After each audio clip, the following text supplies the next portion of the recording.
can watch it back. And anyone who's not been able to make it today can also watch it back at a later date. So yeah, just be mindful of that. If you do have your camera on, that, you know, the recording will be available to other people to watch later on. But yeah, I'm going to make a start just in the interest of time. Thank you so much for taking the time this evening, if it is the evening for you, for being here. For those of you who don't know me, my name's Clara and I am a perfectionist. And of course, hopefully that won't surprise you. But I'm not here to talk to you about my experience as a perfectionist. I'm here to talk to you a bit more about what you can do if you are a perfectionist or if you work with perfectionists, particularly when that perfectionism is linked to self-sabotage. I'm hoping that the meeting will take about an hour. It might be that it goes over by a little bit, particularly around the Q&A, which I have left some time at the end for. I'm going to try and not rush through it. So if at any point you do need to leave, if you need to be away by 8 o'clock and I'm still rambling away, I'm not going to be offended if you just log out the meeting. It's absolutely fine. Don't worry about it. And like I said, the slides and the recording will be available after the meeting itself. So you'll be able to access it, the whole thing, at a later date. Couple of other housekeeping bits. There will be some swearing, potentially, just knowing me. So if you've got little ears around you, just kind of be mindful of that. And like I said, there will be questions at the end, time for questions at the end. If you do have a pressing question, just feel free to pop your hand up. If not, you can pop it in the chat, or you can email me or message me at a later date if you want to, okay? If last thing for me to say is feel free to take pictures of the slides as we go. Post them on social media if you want to. Anything like that is always greatly appreciated. But like I said, the slides will be available later on, so don't feel like you have to scribble loads and loads of notes. It's not a lecture per se. It's more for you to kind of learn, although there will be some points in which I ask you to take some notes down. So what is this webinar about? Essentially, self-sabotage is something that shows up for a lot of people in the fitness industry, particularly in my line of work as an exercise psychologist and as a fitness professional.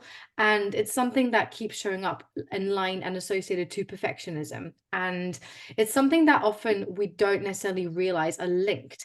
And what I'm hoping is that by the end of today, you'll have a bit more of a clear understanding of how your perfectionistic tendencies, or perhaps a client's perfectionistic tendencies, if you work with people, are associated to self-sabotage. I'm hoping that by the end of today, you'll also be able to identify where your perfectionism stems from and why you self-sabotage. Of course, learning a bit more about where you might be able to break the cycle and how to go about that. And perhaps also start understanding some of the psychological skills that you might need to be able to do that cycle breaking. This isn't obviously a therapy session, and there's only so much that I can cover in an hour. So of course, some of the things will be covered in a bit more sort of surface level. But again, if you do have any questions off the back of that, then please feel free to reach out. So let's jump into it. One of the things that you'll hear me talk about a lot, whether that is on social media or today too, is that my view of the world, or my view of behavior, certainly as a psychologist, and the assumptions that I make about the world, is that all behavior makes sense in context. And what I mean by that is that even when we engage in behaviors that don't on the surface make a lot of sense to us, things that we do that perhaps seem ridiculous or pointless or clearly get in the way of our goal attainment, when that shows up in front of me with a client presentation, for example, I'll always make the assumption that it makes sense in some shape or form. So taking self-sabotage as the obvious example, although often when we self-sabotage, we might feel like we're doing something that doesn't make any sense. You know, it's kind of thoughts that we might have are like, well, why am I doing this? Why am I so stupid? I know I don't want to keep self-sabotaging, so why am I tangled up in this loop? The assumption that I make is that it must make some sort of sense in context. And so the work that I would do is then try to understand, how is it that sabotaging yourself is the most logical behavior in a particular situation for you. And often that requires a bit of stepping back and a bit of understanding the role both of self-sabotage and, in this case too, of perfectionism. And in my experience, the two are linked together, but it tends to start with perfectionism. So we might experience it as a bit of a chicken and egg situation, but actually it tends to start off with perfectionism. So what I mean by this is that often when people self-sabotage, it might begin from a place of not being able to tolerate any less than perfect, any less than 100% is simply not good enough. And what we often experience is this sense of just not being able to cope with that middle ground, that gray space, that the kind of the good enough is good enough vibe. It just doesn't land. It feels really uncomfortable, typically for most people. And because perfectionists tend to find it really difficult to cope with anything less than obviously perfect and 100%, that often leads them to set themselves, and I say themselves, myself, ourselves potentially. I'm making the assumption that we all identify as perfectionists in here or have experienced perfectionism at some point. But it often leads us to set really high standard goals. Now, there's nothing wrong on the surface with setting high standard goals. It's just that sometimes those high standard goals become really unattainable or certainly unsustainable in the long term. And so inevitably at some point we will come face to face with some degree of failure or some degree of non-perfectionistic attainment, which is experienced as a failure to a perfectionist. So what I mean by that is if you always aim for 100% and anything less than 100% is not good enough, even when you manage to hit it at 80%, you're still going to feel like shit. And because that is such an intolerable feeling, often it becomes easier to sabotage oneself because it's too much, it's too difficult to cope with that distress or with the coming face to face of, oh my goodness, what if I'm not actually good enough? And this is where a lot of us, a lot of people press the fuck it button. Now, of course, I'm talking about this in the context of health and fitness. I'm talking about this in the context of exercise, and I'm talking about this in the context of diet, which often come married up together. But, excuse me, it could be that someone presses the fuck it button and starts overeating. It could be that someone presses the fuck it button and they start restricting again. It could be that someone presses the fuck it button and they stop exercising, or it could be that they press the fuck it button and go back to over exercising again. Okay, so it's not just sort of like one end of the spectrum. It could kind of present itself at either angle. And again, because that fuck it button hasn't been pressed, eventually we come back to needing those perfectionistic tendencies because we can't cope with the self-sabotage, the absolute chaos, and then that breeds more and more rigidity. So if I was to kind of expand on this cycle a little bit more and give you an example of what this could look like and a bit more of a chain reaction, again, starting off with perfectionism, it might be that your perfectionistic tendencies start by you setting yourself incredibly high standards. And these really high standards might feel overwhelming and they might feel unattainable or unsustainable long term. However, the reason we do this is because anything less than feels intolerable. Again, so it makes sense. It has a function. We wouldn't set incredibly high standard goals if it didn't serve a purpose, even though we might feel or know from the get-go that it's actually unsustainable or unattainable to an extent. Not setting those goals, not setting those really high standards might feel quite scary, as in like, well, what if I don't set myself these really strict goals, then I'm going to become lazy. And we'll come back to that in a couple of slides time. So you might start by setting yourself incredibly high standards that feel overwhelming and unsustainable and or unattainable. And over time, like I said earlier, eventually you will fail to meet these rigid and high standards because we're not perfect. And we know that. But when those rigid high standards are held so tightly and become so important to our sense of self, that perfectionistic sense of self, what then happens is that when we fail to meet those standards, we experience really high levels of shame because that failure is at odds with that perfectionistic self, that perfectionistic identity that we have. And because being a perfectionist is something that is so important to ourselves, when we experience something that's at odds with that, it is easier to turn away from it and avoid it than it is to turn towards it and pay attention to what's actually showing up. And of course, that's where the self-sabotage shows up. Of course, it's easier to avoid any standards rather than reconcile or integrate this idea that we might actually be imperfect.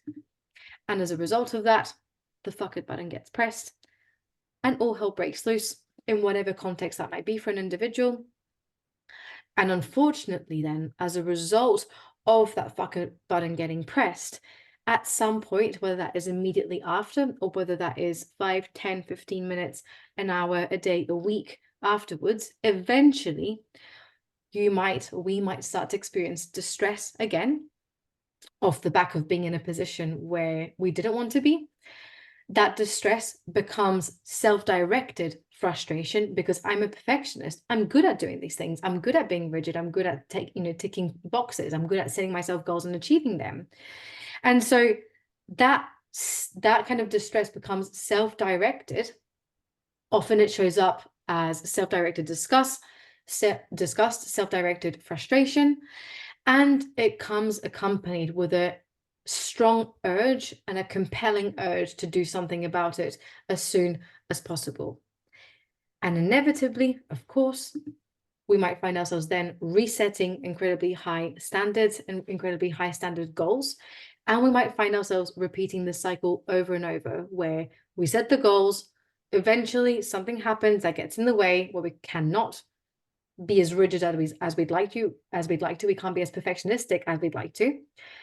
We fail to meet those high standards. That failure is at odds with our sense of self. And rather than integrate or pretend that there might be a gray space for us, it is easier to pull away from it, press the fuck it button, self-sabotage, until again we're met with that self-directed disgust. I should know better. I'm good at these things. Why can I not control myself? And boom, there we go back to setting those rigid goals. So just to kind of get a sense of the room, does this feel relatable to anybody else? If it does, I think there's like reactions on Zoom, like just kind of give me either a thumbs up if you've got your camera on, or any other reactions or any other comments. Then you might feel free to add in. So I'm seeing some thumbs up and some claps yet. Hopefully relatable for most of us in the room anyway. Yeah. Michael, you've got your hand up. I don't know if that was deliberate or if you were trying to clap or something like that. Oh, sorry. No. That's fine. So hopefully this relates to a lot of us anyway. I mean, I guess you wouldn't be here if it didn't, right? That wouldn't make much sense.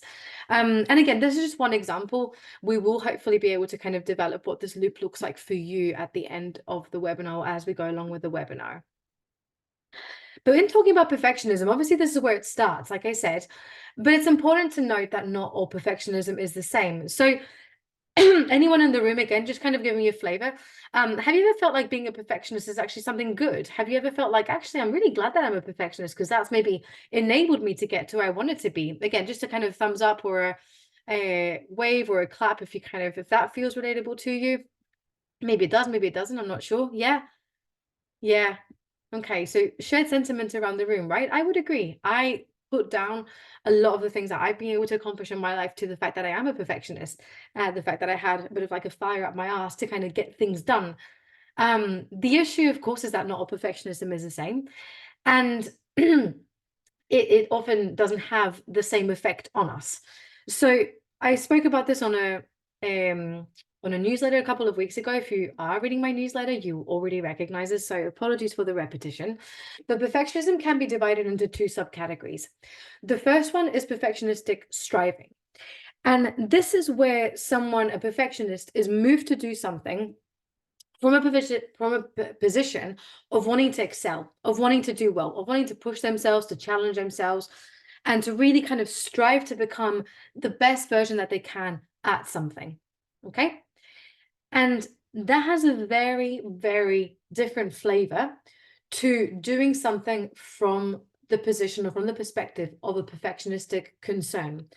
When we're moved or driven to do something from a perfectionistic concern perspective, we are often doing it because we want to avoid failure.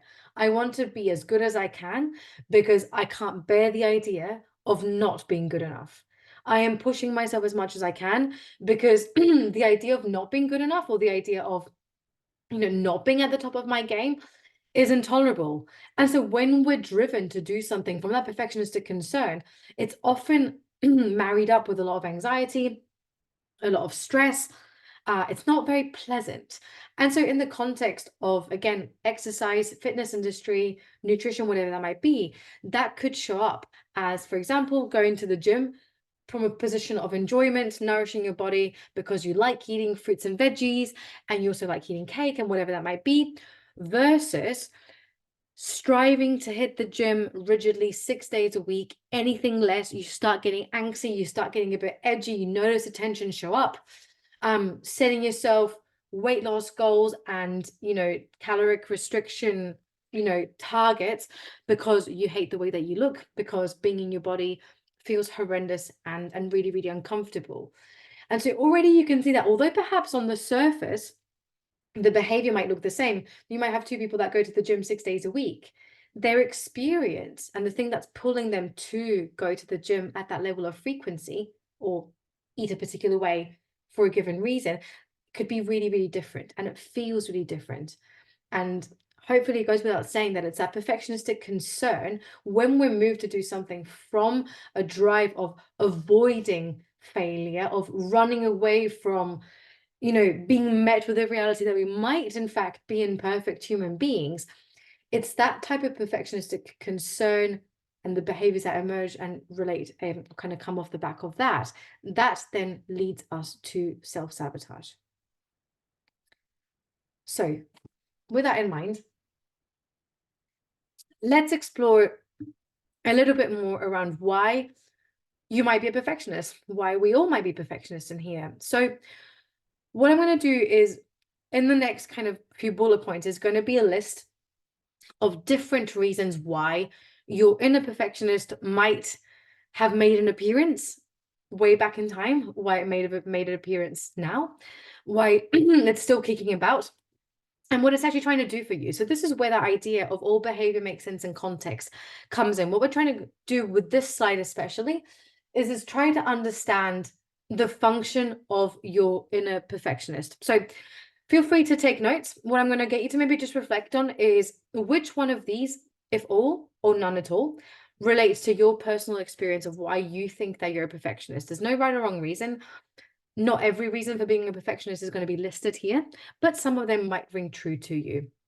So it might be that your inner perfectionist is there to make sure that you keep up your standards. It might be that it's there to show that you care about your mistakes. It might be that it shows up because if you scrutinize yourself, you feel better. It might be that it's there to stop you from being lazy. The perfectionist is there because without it, you think that you might be lazy. It might be that it's there to keep yourself in check. It might be that it's there to punish yourself for your mistakes. It might be that your inner perfectionist shows up to stop you from getting overconfident. Pull yourself down a couple of pegs. You're not that good. It might be that it's there to help you concentrate or to make you concentrate. It might also be there to perhaps gain reassurance from other people. Or it might be there perhaps to help you prevent future embarrassments. So just kind of take a couple of minutes to just read through that list and sort of see which of these, if any, if all, relates to your personal experience of why you feel that your perfectionist is in there. I'll kind of keep watch of the time and just kind of let you reflect on that just for a minute and just sort of see what relates to you. If there's any that kind of has struck you or surprised you, I'd invite you to maybe pop them in the chat if you feel comfortable sharing, if you are willing to share.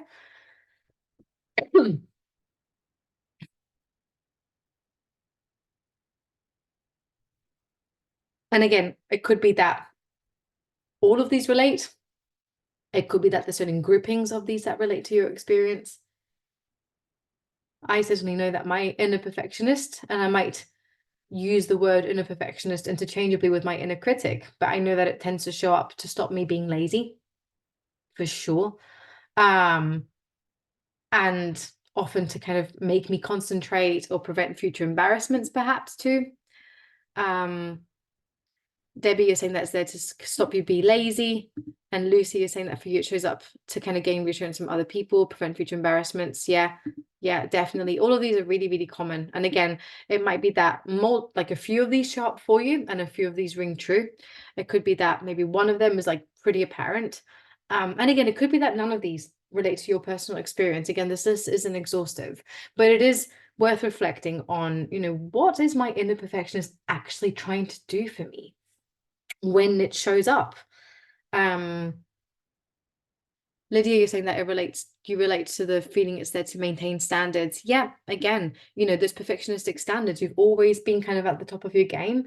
So you better not fail, make sure that you don't drop the ball, make sure that you keep showing up, that you keep working really hard, that you keep, ticking all these boxes, and that never ends, and it can become quite relentless. So it can even start from a pretty innocent place. It could be that it starts as perfectionistic striving, but quite insidiously, it can sort of flip itself on its head and become something a bit more unhelpful over time.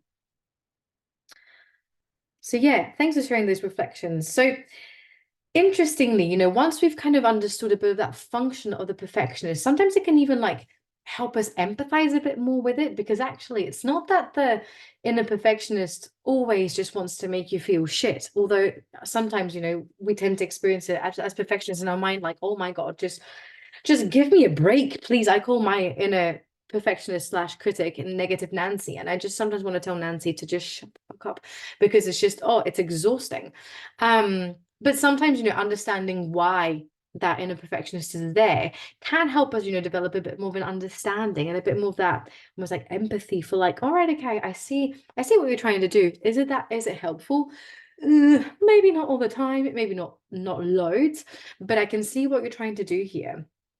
And interestingly, then this function of the inner perfectionist will often make you want to do certain things. So understanding the drive of the inner perfectionist is important, because what you'll be able to observe is that drive that the perfectionist has will lead you to want to do something about it. Okay, so this is more just a question for you to sort of reflect on yourself. And if you want to maybe share your reflections at the end of the webinar, then you're free to do so. You don't have to, because I know that this is like a personal thing to be disclosing and reflecting on. But the question becomes then, well, what with the function of the perfectionist in mind, what does it make you want to do? So if we go back and let's just take the example of stopping me being lazy. So my inner perfectionist is there to stop me being lazy. And therefore, what my inner perfectionist makes me want to do is always work really, really, really, really, really hard and never take any breaks at all. Because the minute that I take a break, it's panic stations. I start to feel like, oh my God, you've taken a break. That's going to make you lazy. So you better work. And so it's now thinking about that link between the function of your inner perfectionist and what it then leads you to do as a result of it. Because often these thoughts that we have in our mind lead to us, engaging in a particular behavior. So again, come back to the things that you've kind of noted as being relevant to you. Some of you have mentioned, that the inner perfectionist is there to make sure you keep up your standards. So as a result of that, what does that inner perfectionist make you want to do? It could be that maybe as a result of that, it forces you, almost like you feel compelled or obliged to set yourself incredibly high standards, that no goal is enough, or the goalpost moves. Every time you achieve the goal, it doesn't feel even rewarding because the goalpost has already moved again. It could be that if your inner perfectionist is there to stop you getting overconfident, anytime that you achieve something, it kind of brings you down. And so the thing that it makes you want to do is always put yourself down, because watch yourself, don't get too overconfident now. So again, maybe just reflecting in your own time, and if you come back to the slides at a later date, thinking about what is it that your inner perfectionist makes you want to do. And hopefully now, having a bit more of an understanding of the function of your inner perfectionist and what it makes you want to do, you can start to personalize and think about how this loop, the link between perfectionism and self-sabotage, come together for you. So specifically taking that point of the perfectionism, where perfectionism shows up, what we've now learned is both what the function of that perfectionism is, what is the purpose of being perfectionistic or having these perfectionistic concerns, make sure I keep up my standards. You've also identified perhaps what it makes you want to do. And so now you've got that link there between the action and the function of the perfectionism. And hopefully in the next slide, as we start to explore the function of self-sabotage, you can start to see how these things lead to self-sabotage showing up. So if you do have a pen and a notepad, I'm going to encourage you to maybe just draw this loop out for yourself. And just with that first piece there of the perfectionism, so thinking about what is it that the function of your inner perfectionist is, and what is it that it makes you want to do. And I'm just going to go back a few slides just so you can revisit this one over here. And just take a minute to just jot down what it is that the function of your perfectionist self is and what it makes you want to do in response to that.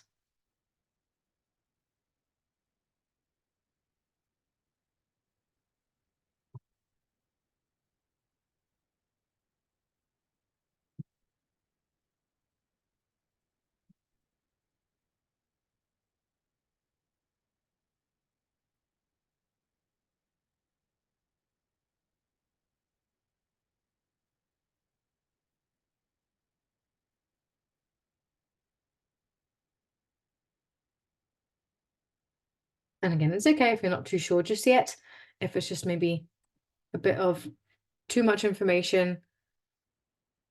You can always come back to the slides at a later date and reflect on this, or maybe just give yourself a bit more time to explore this.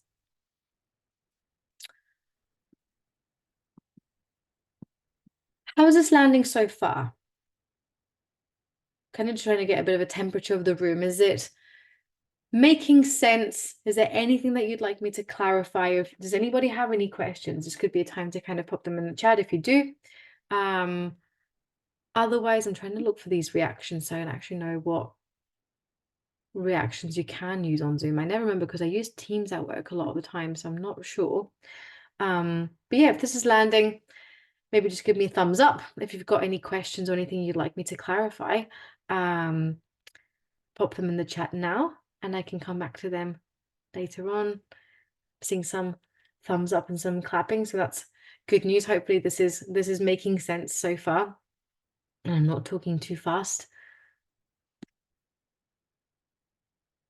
Okay, let's move on then. So we've kind of got that first part of that loop identified. We've understood a bit more around the function of the self, the inner perfectionist, and we've understood a bit more around what that function makes you want to do.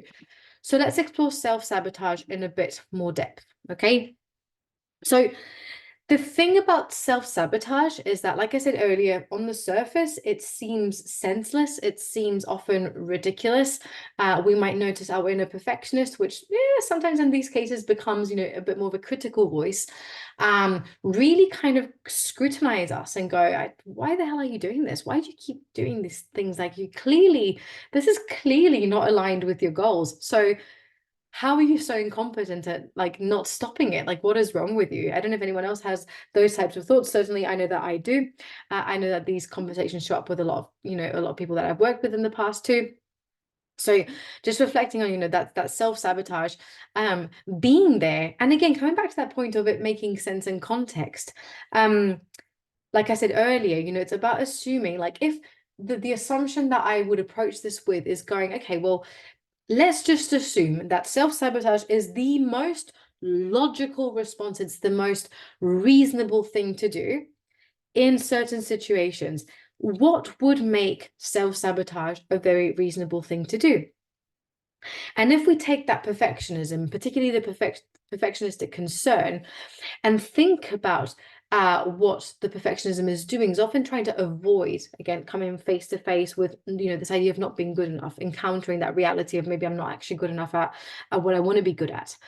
Now, that could constitute a really big fear. That could make us feel really anxious. And so often, the self-sabotage behaviors can emerge as a protective mechanism in the face of the fear of not being good enough. Because if I can protect myself by fucking up, then I never actually have to encounter the potential reality of not being good enough, because I can blame myself for getting in my own way. Equally, it could be that Self-sabotage shows up as an unintended consequence of the things that your inner perfectionist has made you do. So it could be that self-sabotage happens as a result of being too rigid and then being like, fuck it, I don't care anymore. I want to eat some chocolate, for example. Okay, so similar to a couple of slides back, I'm going to list a few of the most common reasons why someone might self-sabotage. I'm just going to invite you to, as these kind of reasons come up on the screen, maybe just reflect on which ones relate to your personal experience. It could be that some of them relate, it could be that none of them relate, it could be that all of them relate. And again, there's no right or wrong answer. This is just for you to kind of reflect on why you might self-sabotage. So it could be that self-sabotage helps you numb or avoid difficult, unwanted thoughts, feelings, sensations, and or urges. So it could be that when you experience distress, stress, sadness, anger, frustration, etc., it could be that by self-sabotaging, what you're doing is you're pushing away or you're avoiding yourself, you're not letting yourself experience those difficult things. Okay. So, for example, it could be that whenever you feel stressed, you overexercise, and by overexercising, which might be your form of self-sabotage, you're not allowing yourself to be in contact with those difficult thoughts and feelings that are emerging. It could be that when you feel really distressed or really angry at the world, at the situations that are happening, or whatever's going on in your personal life, self-sabotage in the form of overeating helps you numb or avoid addressing some of those more difficult feelings, thoughts, and sensations. It could also be that you self-sabotage because you struggle adjusting to change. And this feels a bit paradoxical, but it does happen a lot. So self-sabotage, particularly when it happens over and over in a kind of recurring loop, what it does is it helps us predict what's going to happen. If we know that we're going to self-sabotage, we have a certainty about the future. And a lot of people, particularly perfectionists, tend to struggle with a distress tolerance, with, well, not really tolerating uncertainty, essentially, and want to find means to control the environment around them. And self-sabotage, believe it or not, can provide a sensation or a feeling of being in control, because you're in control of what's going to happen. You know you're going to fuck up, okay? And your mind will have learned this over time through these repetitive patterns. And again, it will help to an extent eliminate some unsettling uncertainty, particularly when you feel out of control. This could show up too in the context of perhaps, I'm going to use an example of weight loss, but if someone's always wanted to lose weight and they've never actually been able to achieve weight loss or maintain that weight loss, there's a lot of uncertainty from what is my life going to look like and who am I going to be when that happens. I don't know what that looks like. I don't know what that version of me is like. And because that novelty is quite scary, because we've never been there, it can become easier to fall back into that self-sabotage. Again, it feels quite paradoxical. It could also be that you self-sabotage because it helps you confirm the inner narrative that you don't actually deserve to succeed or feel good. And so by sabotaging yourself, you prove to yourself that this is in fact true. So you might notice your inner perfectionist / your inner critic going, I know, I told you you were, pathetic, you were never going to make it, something like that. Any other iteration of those types of thoughts. So again, sometimes self-sabotage helps confirm these inner narratives that we have about ourselves, because it's a lot easier to go along and to sort of like stay within a familiar narrative than it is to do the work to develop a new narrative, despite the existing narrative being really distressing a lot of the times. Not always, but certainly, it can be really, really distressing. So again, it could be that self-sabotage shows up as a means to confirm that low self-worth and confirm that you do not in fact deserve to feel good. Sometimes, excuse me, self-sabotage can show up as a means to feel reassured that if you fail, then at least it will be on your own terms. And this shows up a lot with procrastination, particularly in academic settings, but also kind of in weight loss settings, where someone might procrastinate something to the last minute. And then when they don't achieve their goals, they go, well, at least, if I tried, I would have actually been able to do it, but I didn't try. So that's why I didn't achieve it. When actually what perhaps they're protecting themselves against is, well, what if I tried and actually I still wasn't good enough? What then? What would that do for my perfectionistic sense of self, right? It could be quite distressing. So at least if you fail but on your own terms, then you can blame yourself. It's easier, you know. It could be, again, similar to that, to what I just said, that by self-sabotaging, you're protecting your self-esteem from potentially realizing that you're not actually good enough or that you're not actually perfect. Because what happens if you do everything in your power, if you tick every box, if you're, God, as perfect as you could be, and it still isn't enough? What happens then? That can be really distressing. There goes your entire identity. There goes your sense of self, particularly for perfectionists who have always been perfectionistic. Self-sabotage can actually protect you from realizing or coming face to face with the realization that you're maybe not perfect. None of us are perfect, but again, encountering that reality, having it slap you right across the face, not super pleasant. Similarly, it could be that self-sabotage shows up because you feel like you need a break from the strict and unpleasant rules that you've imposed on yourself. So that's more like the inner perfectionist driving these high standards, not being very enjoyable, not really knowing that there's a different way to do things. And then no one wants to do anything that isn't fun in the long term. And then you just go, meh, fuck it, I don't care anymore. But then you experience the distress again, and on goes a cycle. And another reason why you might self-sabotage, which isn't considered as often, is that sometimes the implications of succeeding are too overwhelming. So what happens if I do, in fact, succeed?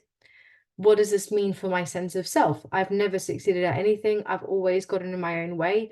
What happens if I suddenly don't? Will I start to regret decisions that I made before? What if it feels really good and then I feel bad for the fact that I didn't do this before?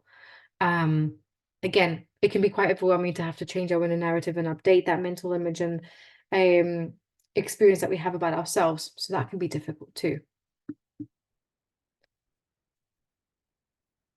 Again, coming back to the room, any of these reasons of self-sabotage, does anything kind of like strike true to you? Does anything kind of resonate?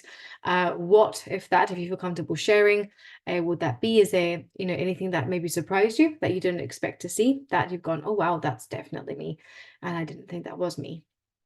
And feel free to share in the chat. I'd love to hear that. But in the interest of time, I am going to push on, but do feel free to pop the comments in there still.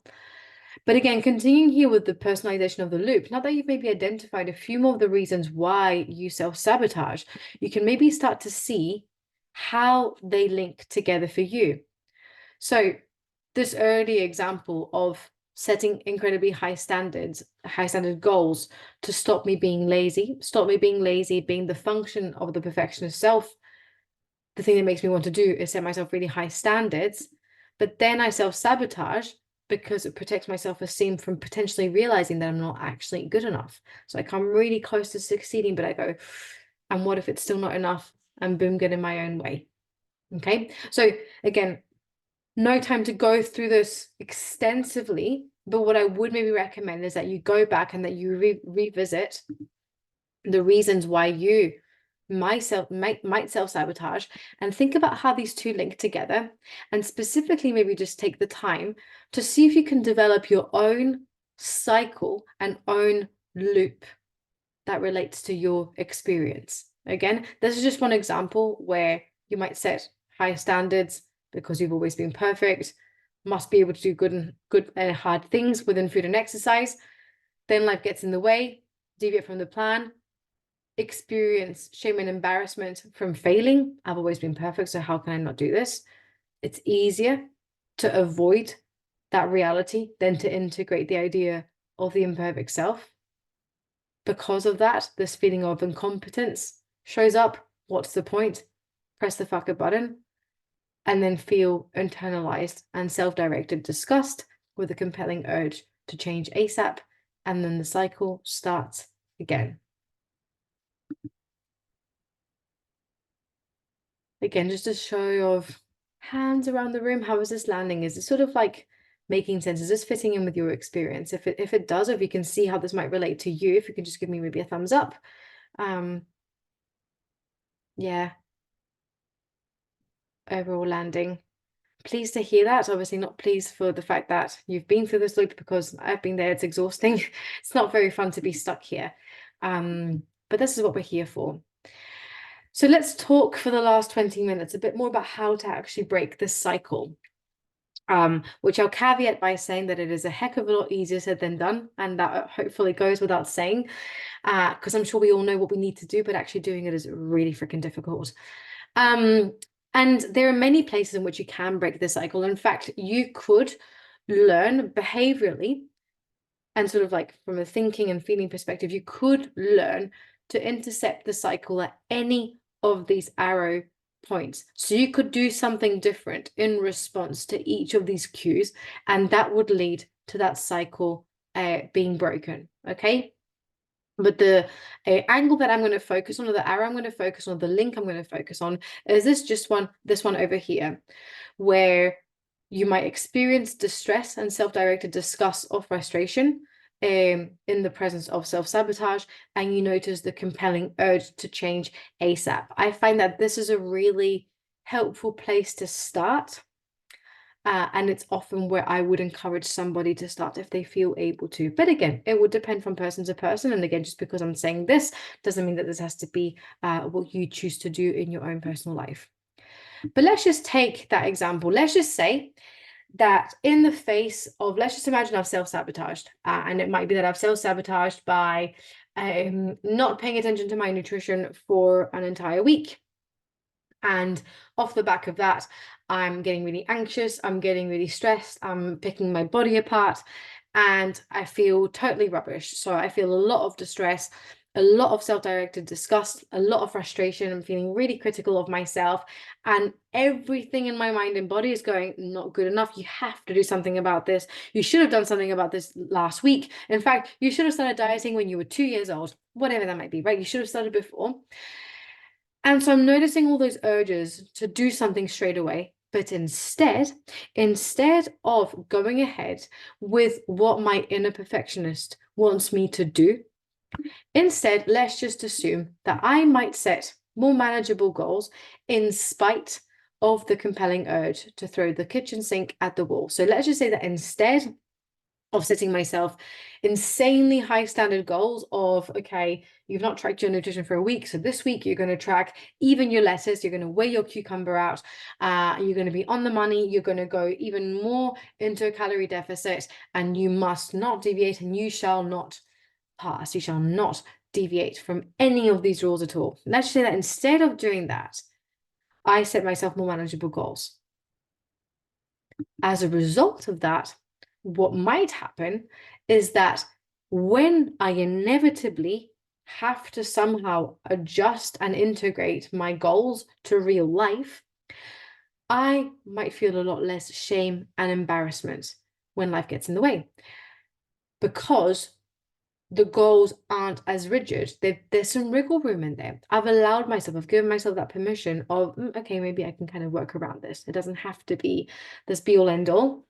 It can be good enough, even though that feels probably like, I'm on the verge of a cliff and I'm about to fall down. That good enough feeling, oh my goodness, not for me, but I give it a go.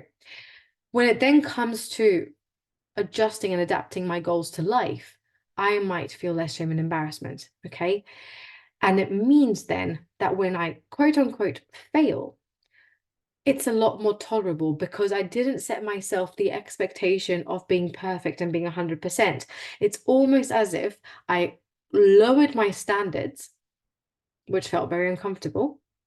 But in doing so, I gave myself that permission to just be a bit more flexible, to then not feel as distressed when I'm not able to meet those ridiculously high standards, because actually I can meet these more manageable standards, and it feels really good. It feels, boosts self-esteem, adds to the bank of self-confidence. It's great. So again, because the expectation of the perfect self was not set, when life gets in the way, it feels more manageable to not be perfect. And as a result of that, because I'm already feeling like I can cope with that imperfection a bit more, because I didn't set the standard of being perfect, I will then experience less distress and less self-directed frustration, because why am I being critical of myself? The goal was to be 70% on point, and I was 70% on point. Does it feel uncomfortable? Hell yeah. But that was the goal, and I met the goal. So it kind of appeases the perfectionistic self, and at the same time, it stops you from getting in the way, and it stops the perfectionistic self becoming this really critical perfectionistic concern driven by a place of not wanting to fail as opposed to wanting to do well. I'm just going to pause here for a second just to kind of let you think a bit about that loop in there. And just think about those cogs. Think about, of course, what happens when that loop is broken, when those cogs are intercepted in some shape or form. Again, this is a lot easier said than done. But think about how your own experience of self-sabotage could potentially change just by not responding to the demands of the inner perfectionist, and by not doing, or by not quote unquote following the orders of the inner perfectionist when it pitches up and when it gets quite anxious and stressed and starts trying to urge you to do all these things. This could often then lead to a new cycle being formed, a much more helpful cycle being formed. So something for you to maybe reflect back on, as we've done earlier, is thinking about what activates that perfectionistic concern. What is the function of your perfectionist? And what would the cogs look like if you were not to engage in those perfectionistic trends or those perfectionistic impulses, not given to those urges in the presence of self-directed distress or self-directed frustrations? What would that look like? How would that pattern change for you if you were to intercept that cycle in that particular point? Again, the obvious thing is that, kind of coming back to this here, is that if I don't respond to that distress and self-directed disgust and frustration by setting myself really high standards that help me, not feel as distressed because I'm going to do something about it, well, then I'm left to feel that distressed. I'm left to feel, self-directed disgust, self-criticism, etc. And that's really unpleasant. That's not an easy thing to do. Which is why often we do get tangled up, because, if we need some skills to be able to actually sit with those uncomfortable thoughts and feelings that show up. So the thing that can then help us is developing some skills, particularly skills that relate to compassion. Now, if you're anything like me, the word of compassion will probably make you feel a bit queasy, a bit cringe inside. You might be thinking, okay, yeah, the idea of compassion is great, but not for me. I don't need compassion. I need more strict rules. Compassion's great as a concept, but yeah, not for me. I'm not about that life. If I'm compassionate to myself, I'll get really lazy. And again, just notice how perhaps the idea of compassion, or extending yourself compassion, and directing yourself self-compassion, activates these fears of the inner perfectionist. The function of the inner perfectionist becomes very, very apparent when you contemplate the possibility of being compassionate towards yourself. And compassion is, much, much bigger than the kind of 10 minutes that I have to sort of talk about it briefly today. But when we think about cultivating our capacity for compassion in order to sit with those difficult thoughts and feelings that show up when we do sabotage, it's these 6 skills that can help us develop a more compassionate mind. In sort of the specific terminology is the attributes or the qualities of a compassionate mind.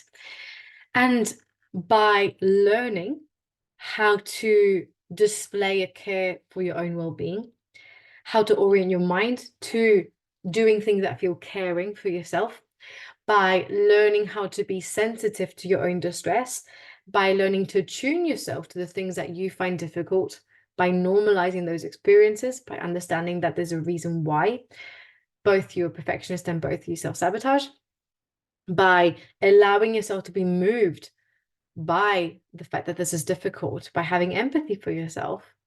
All of those things can help you build that skill set to intercept those loops.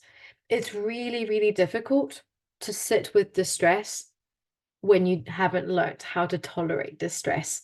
And that is beyond the scope of this webinar today.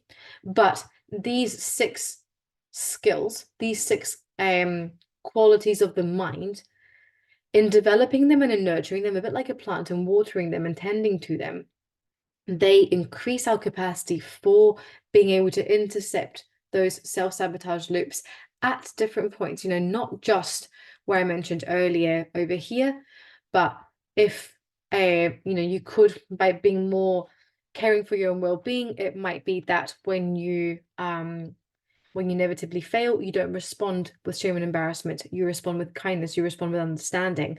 It might be that you need distress tolerance to be able to sit with this discomfort over here. It might be that you need sympathy and empathy to stop yourself from falling back into those loops. Okay, so these are skills that can be developed and should be developed kind of over time altogether. But it might just be even worth reflecting on which ones you feel you might benefit most from developing in order to support you in breaking that cycle. It could be that you're very good at caring for your well-being, but you might judge yourself very harshly. It might be that you find it really difficult to show yourself empathy and sympathy, and that you think that you just need to get a grip, and that you're, making a fuss over nothing, and that you should be able to cope with your emotions differently and not by self-sabotaging, because, oh my God forbid that that you find things difficult, and that you cope with them in whichever way you've learned to cope with them up until this point. And again, by identifying what attributes you might need to develop, you can start to think of what that might actually look like in practice. Always thinking here about behavior. What does this look like in the real world? What might it mean to you to display yourself more empathy? What might it mean to display yourself more sensitivity to your own distress? And so that leads me to a couple of take-home messages. I do appreciate that. It's a lot perhaps to take in a very short period of time of an hour. But what I'm hoping is that at least you now have a bit more of an understanding, or you can see that perfectionism, self-sabotage have a function. It's not that, you just randomly became a perfectionist, so you just randomly decided that self-sabotage would be fun, because why on earth would you ever do that? Like, it's too distressing for us to just assume, or allow ourselves to assume, or allow society to convince us that we do these things on purpose just because we don't have enough willpower. That's just ridiculous. So both perfectionism and self-sabotage have a function, and understanding that function and making sense of that function can really help reduce the shame that shows up off the back of self-sabotage. And when you feel less shame, that can really support you in breaking that cycle. And of course, compassion and all the skills that develop with compassion is one of the best antidotes for shame. And it can really, really help you intercept that loop. So that brings me to the end of the webinar. There is some time for questions. I am going to hang about for a little bit longer too, if you do have questions that you would like to ask. So I'm just going to stop sharing my screen. If you don't already know, this is my Instagram account and my email address and my website if you do want to get in touch. I do have a little feedback form that I will be disseminating kind of via email, but I will kind of pop it in the chat, and I would really, really appreciate it that if you do have a couple of minutes after the meeting is done, if you were able to just answer the 2-3 questions. It won't take you more than a few minutes. But yeah, does anybody have any questions, any thoughts that they might be willing to share with the room? Thank you so much, Lucy. I appreciate that. If you need to shoot off, by all means, feel free to head off if you need to. I know that we're like nearly 8 o'clock in the UK if you're in the UK. So thank you so much for your time and for your feedback. But yeah, any other thoughts and feelings? I hope that that was helpful. I guess like a show of hands if you found that useful, if you learned something new about yourself today.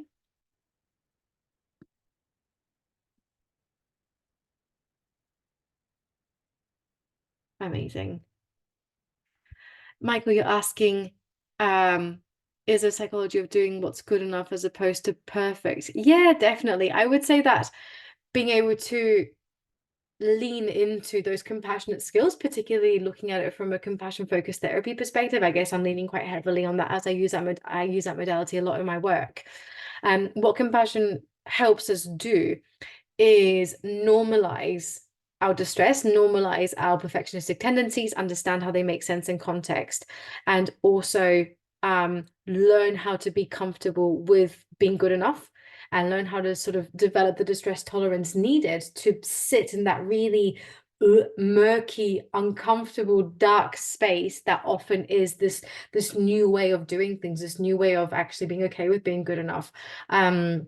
I really like compassion focused therapy because it helps tend to those things specifically, and it helps develop the specific skills needed to sit with the discomfort that shows up. So yeah, I don't know if that answers the question though, Michael. Thanks to everyone else coming with the comments, much appreciated. As always, I'm so glad to hear that you found it useful. Does anybody else have any questions? Is there anything that you'd like me to clarify that maybe I ran through a bit too quickly, that you'd like to know a bit more about?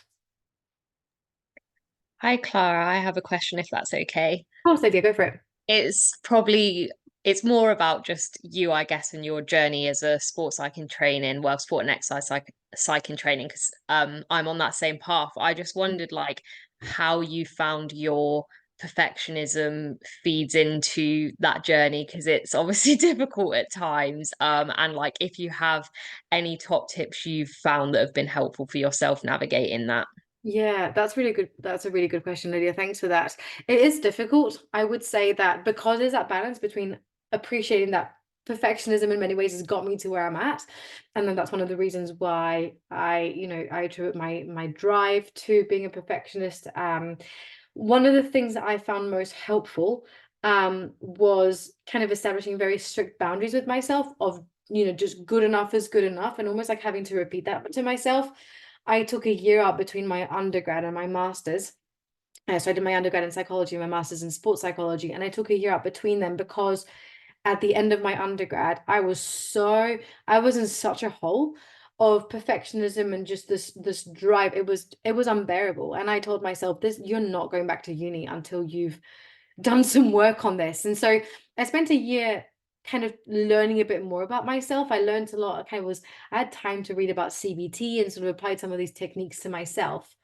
And then through my training journey as a sport and exercise psychologist, I started going to therapy a year and a bit into my training. And I would say that that has probably been the most life-changing thing that I've ever experienced. Not just from a professional practice perspective, and that actually experiencing what it's like to be on the hot seat taught me so much about how I want to practice as a psychologist, but also because it helped me identify some of the things that were getting in my way, and it helped me work on that in a way that would then not transfer, like that there wouldn't be a counter transference with clients either in session. And I really felt that it taught me how to, tend to what was there for me, uh use it to my advantage at times in terms of it allowing me to empathize more with my clients, but also just kind of gave me the space to explore all of these things in a lot more depth. And I know that it's a shame because it's not always accessible, but if you're able to, even for a short period of time, I would honestly, as a trainee psych, I would strongly recommend, if you can access therapy, to do that. Thank you. That's really interesting. Thanks for asking. Any other questions from anybody else? Again, happy to answer. I'll be here for a few more minutes if anyone does have more questions. I'm glad. Thank you so much, Katie, for coming. Thanks, Debbie, Elodie, Danny, Sharon, Lucy, those of you who've kind of added comments in there. It's really appreciated. If you don't have any other questions, you are free to leave, of course. I'm not trying to dismiss a class, but the webinar will be available as a recording. It won't be in the public listing. It will just be available on a private link, which I will share to anyone who's signed up for the webinar, and I will also share the slides. If you do have any other questions, though, by all means, feel free to email me or just drop me a message on Instagram, whatever that might be.